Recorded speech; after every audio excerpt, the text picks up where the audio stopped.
Tikrai taip.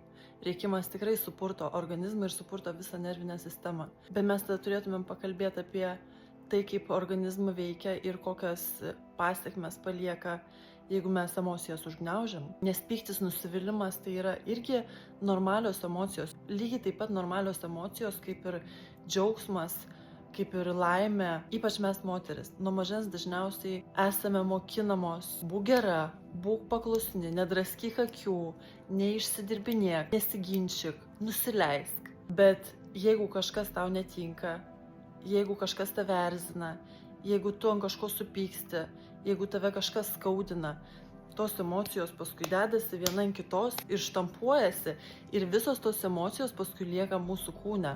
Galbūt mes jas užspaudžiam ir įsivaizduojam, kad jos pranyko, bet niekas nepranyksta. Viskas lieka mūsų kūne.